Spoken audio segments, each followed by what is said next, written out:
Illegal Chinese police stations back in the spotlight. 2 men arrested in New York City over the Chinese police station that has since closed. They're facing charges for allegedly opening it on behalf of Chinese authorities. Reports know Beijing has over 100 of these police stations operating around the world.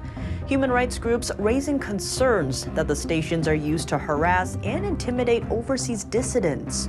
What do you think? Let us know below and subscribe if you haven't already. This program is brought to you by Preserve Gold, the #1 precious metals IRA provider. Call 855-962-3322.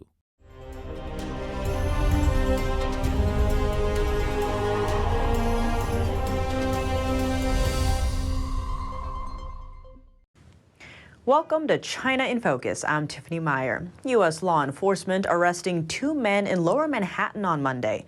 The Justice Department alleging the 2 men opened and operated a Chinese police station in the heart of New York City. 2 miles from our office, just across the Brooklyn Bridge, this nondescript office building in the heart of bustling Chinatown in Lower Manhattan has a dark secret. Until several months ago, an entire floor of this building hosted an undeclared police station of the Chinese National Police. Now just imagine the NYPD opening an undeclared secret police station in Beijing. It would be unthinkable. In a statement, the DOJ said the 2 men allegedly opened the police station at the order of Chinese authorities. The reported order came from a local branch of China's Ministry of Public Security, a government body in charge of China's public security. The 2 defendants both live in New York. Harry Liu Jianwang lives in the Bronx, while Chen Jinping is based in Manhattan. Both were scheduled to appear in court in Brooklyn Monday. Beijing operates a network of over 100 similar police outposts in other countries. Chinese authorities say these offices help overseas Chinese with their passport services. Human rights groups say they help Beijing harass and track down dissidents living in the U.S. Ireland and the Netherlands have ordered outposts in their territories to close. More than 10 countries have started investigating the issue. Previous reports say there are still 2 other stations open on American soil. One in Los Angeles, the other in an unknown location. It's unclear whether they're still in operation. A warning from U.S. lawmakers, intelligence, and cybersecurity officials. A Chinese invasion of Taiwan could leave American critical infrastructure vulnerable to Chinese cyber attacks. Here are the details. In a statement to Politico, Congressman Mike Gallagher said, if Xi Jinping moves on Taiwan, we should assume he'll launch cyber attacks against the United States as part of the operation. He added, this would likely include attacks on our electrical grid, water systems, and communications infrastructure, especially near key military installations. Beijing has been waging cyber attacks against the U.S. for over a decade. Through these attacks, hackers were able to get their hands on a wide range of technologies, plus personal information on millions of Americans. For example, valuable source code from Google and Adobe, personnel files on over 4 million U.S. government employees, and security clearance background information on over 20 million individuals. A report from the U.S. intelligence community released this February is underlining the threat. The report said if faced with a major conflict with the U.S., Beijing would almost certainly consider attacking American critical infrastructure and military assets through cyber attacks. A top U.S. cybersecurity official echoes that view. Jen Easterly is the director of CISA, the agency in charge of America's cybersecurity and the safety of critical infrastructure. She said the possibility of attacks against U.S. critical infrastructure in the event of Chinese invasion of Taiwan is not far-fetched. An article from Politico lists several likely scenarios. They include disrupting U.S. deployment of troops to Taiwan by interrupting seaport operations, attacking the power grid, and going after the water supply. The U.S. stepping up efforts to stop illegal trafficking of fentanyl precursors from China to Mexico. From there, the U.S. says the chemicals are made into the drugs and sent through the southern border into the U.S. Tens of thousands of Americans die every year from overdosing on synthetic opioids. And fentanyl has become one of the most frequently detected substances among those deaths in recent years. Washington imposed sanctions Friday, targeting 2 companies based in China and 4 Chinese nationals, all of them for supplying precursor chemicals to drug cartels in Mexico. U.S. Attorney General Merrick Garland labeled the China-Mexico drug chain the largest, most violent, and most prolific fentanyl trafficking operation in the world. The PRC government must stop the unchecked flow of fentanyl precursor chemicals that are coming out of China. The first thing to do is that we are going to do everything we can to stop the precursors coming from China through here, through Mexico, and then going into the United States. U.S. Ambassador to Mexico Ken Salazar added that an investigation has been carried out in 10 countries around the world as related to China's involvement. China denied the accusation on Monday, saying Beijing has tried to help the U.S. to the best of its ability. A court in Sydney, Australia, nailing down a suspected flight risk, denying bail to a businessman just days after his arrest. Alexander Churchill is the second person ever to be charged with violating Australia's foreign interference laws. They criminalize activity that helps a foreign power interfere with Australia's sovereignty or national interest. Officials say he accepted cash from suspected Chinese intelligence agents who contacted him through social media.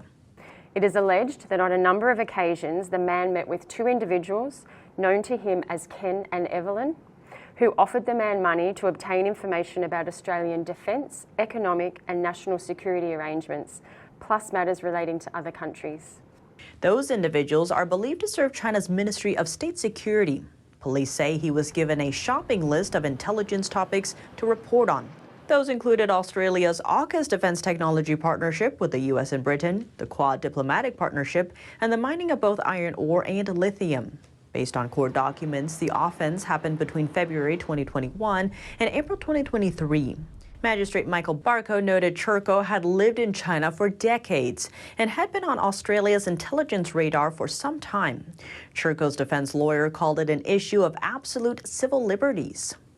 There's a man out there, an eminent Australian businessman, that the court agrees is a person of that stature with no convictions, no record at all, who is in jail today because he provided open source information in English for translation to, as it happens, China. China's foreign ministry said Monday it was unaware of the case. Churchill faces a 15-year maximum penalty if convicted. Nations are sounding the alarm over China's ongoing aggression in the Indo-Pacific. On Monday, a group of top G7 diplomats gathered in Japan. The Group of 7 is an international government forum made up of Canada, France, Germany, Italy, Japan, Britain, and the United States. During the meetings, the foreign ministers called for a united front in the Indo-Pacific. Let's take a closer look. According to a U.S. State Department official, the 7 nations are ready to work with China, as long as China does the same. He also added that they're willing to confront any coercion, any market manipulation, any efforts to change the status quo in the Taiwan Strait. As the only Asian member of the G7, Japan called for dialogue, urging the communist regime to act as a responsible member of the international community.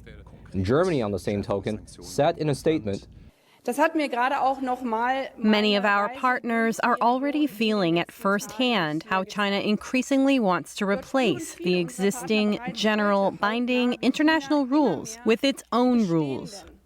The minister's calls for unity came shortly after French President Emmanuel Macron's recent visit to China, where he urged Europe to not get caught up in a conflict between Washington and Beijing over Taiwan. What's more, a U.S. warship sailed through the Taiwan Strait on Sunday. They voyaged just days after China conducted military drills within the area. Those exercises were largely seen as retaliation against Taiwanese President Tsai Ing-wen for her meeting with U.S. House Speaker Kevin McCarthy.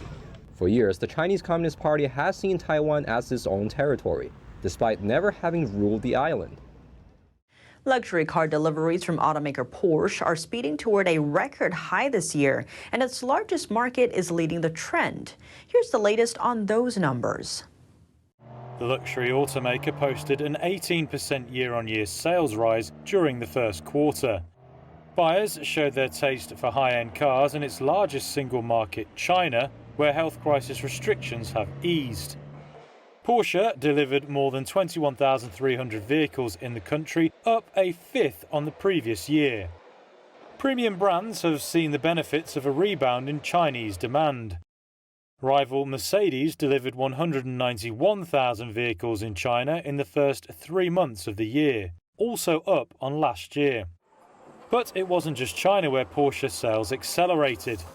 The German car maker delivered more than 80,700 cars during the quarter and saw a rise in every region. Its iconic 911 sports car was among the most popular for customers. Porsche executives said the results made them confident regarding the rest of the year, though the car maker said it would stay vigilant in an environment it described as challenging. Back to the Indo-Pacific region, China is launching an investigation into Taiwan's trade barriers. Those are the island's restrictive measures, which target exports from mainland China. Some are calling the move an attempt from Beijing to meddle in Taiwan's 2024 presidential election. Let's take a look. On Wednesday, Beijing's Commerce Ministry said that the probe will conclude in October. But the ministry also noted that it could get extended through January 12th of next year, under special circumstances. This special date drew skepticism from Taiwan's legislators. Everyone knows that Taiwan's election day is on January 13th. They're taking advantage of this timing to aim at our economy in an effort to interfere with our election.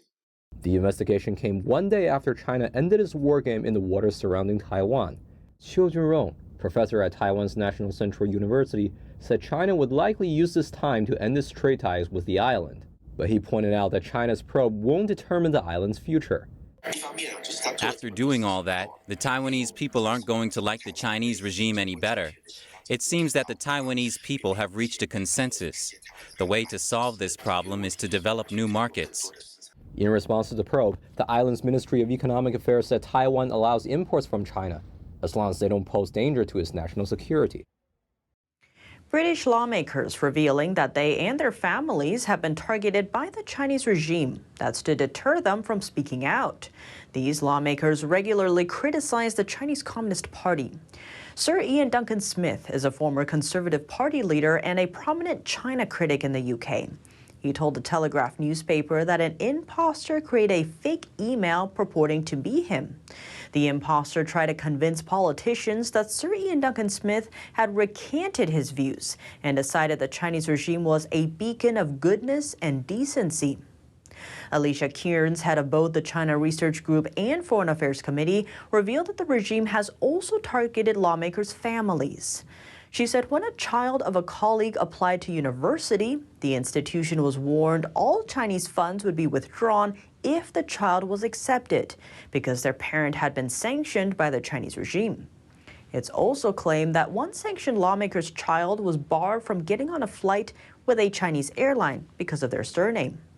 In 2021, China sanctioned 7 UK lawmakers. All of them have been criticizing Beijing for its human rights records. And in Russia, Chinese Defense Minister Li Shangfu unexpectedly met with Russian President Vladimir Putin over the weekend. He was only expected to meet with Russian defense officials. Here's what they discussed.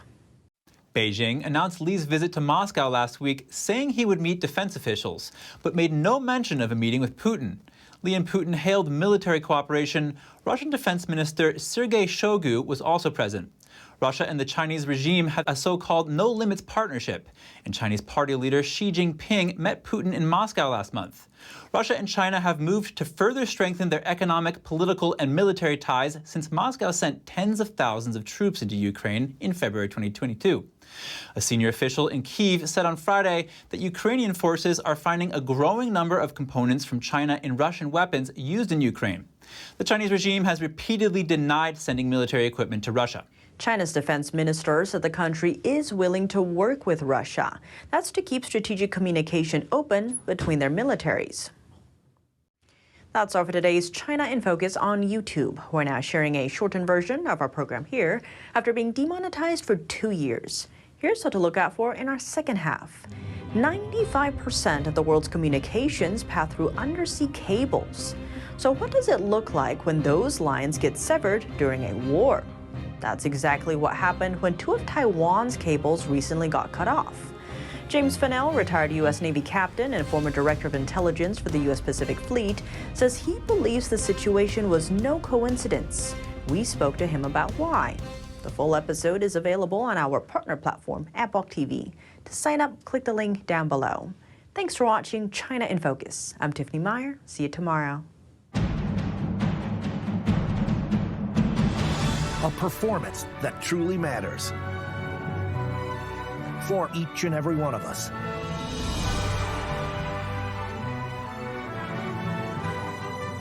This is what you've been waiting for. See it at least once in your lifetime. Get tickets now at shenyun.com.